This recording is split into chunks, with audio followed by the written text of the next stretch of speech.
ನಮಸ್ಕಾರ ಸ್ನೇಹಿತರೆ, ನನ್ನ ಯೂಟ್ಯೂಬ್ ಚಾನಲ್ಗೆ ನಿಮಗೆಲ್ಲರಿಗೂ ಸ್ವಾಗತ.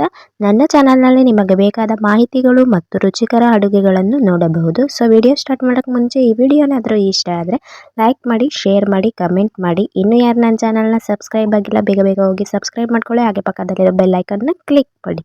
ನಾನು ಯಾವುದೇ ವಿಡಿಯೋ ಮಾಡಿದ್ರೂ ಫಸ್ಟ್ ನೋಟಿಫಿಕೇಶನ್ ನಿಮಗೆ ಬರುತ್ತೆ. ಸಿಂಪಲ್ ಆಗಿ ಈಸಿಯಾಗಿ ಅನ್ನದ ಗಂಜಿ ಯಾವ ರೀತಿ ಮಾಡೋದು ಅಂತ ಸ್ಟೆಪ್ ಬೈ ಸ್ಟೆಪ್ ತಿಳಿಸ್ಕೊಡ್ತಾ ಹೋಗ್ತೀನಿ ಬನ್ನಿ. ಈಗ ಒಂದು ಜಾರ್ನ ತೊಗೊಂಡಿದ್ದೀನಿ. ಹ್ಯಾಂಡ್ ಮಿಕ್ಸಿ ಇದ್ದರೆ ಹ್ಯಾಂಡ್ ಮಿಕ್ಸಿಯಲ್ಲೇ ಮಾಡ್ಕೊಬೋದು ನೀವು. ನಂತರ 2 ಕಪ್ ಆಗೋಷ್ಟು ಅನ್ನನ ತೊಗೊತಾ ಇದ್ದೀನಿ. ನಾನು ಇಬ್ಬರಿಗಾಗೋಷ್ಟು ಮಾಡ್ತಾ ಇರೋದು ಇದು. 2 ಕಪ್ ಅನ್ನನ ಜಾರ್ಗೆ ಸೇರಿಸ್ಕೊಳ್ಳೋಣ. ಇವಾಗ ಈ ರೀತಿ ಸೇರಿಸ್ಕೊಂಡ ನಂತರ ನಾನು ಕಾಲು ಲೀಟರ್ ಅಷ್ಟು ಮೊಸರನ್ನ ಸೇರಿಸ್ಕೊತಾ ಇದ್ದೀನಿ.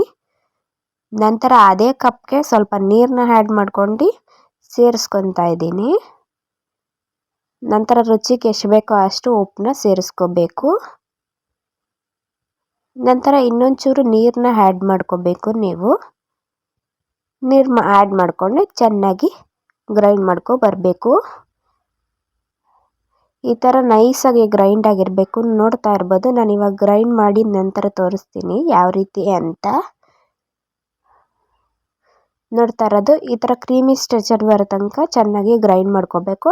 ನಂತರ ಇದಕ್ಕೆ ಇನ್ನೊಂಚೂರು ಮೊಸರನ್ನ ಆ್ಯಡ್ ಮಾಡ್ಕೊಂಡು ಮಿಕ್ಸ್ ಮಾಡ್ಕೊಳ್ಳಿ ಮತ್ತು ನೀರನ್ನ ಆ್ಯಡ್ ಮಾಡ್ಕೊಳ್ಳಿ. ನೋಡ್ತಾ ಇರ್ಬೋದು, ಸಿಂಪಲ್ಲಾಗಿ ಈಸಿಯಾಗಿ ಅನ್ನದ ಗಂಜಿ ರೆಡಿಯಾಗಿದೆ. ಇದು ಡ್ರೈವರ್ಗಳಿಗೆ, ಆಟೋ ಡ್ರೈವರ್ಗಳಿಗೆ, ಕಾರ್ ಡ್ರೈವರ್ಗಳಿಗೆ ತುಂಬ ಯೂಸ್ಫುಲ್ ಆಗುತ್ತೆ. ನೀವು ಕೂಡ ನಿಮ್ಮ ಮನೇಲಿದ್ದರೆ ಟ್ರೈ ಮಾಡಿಕೊಡಿ.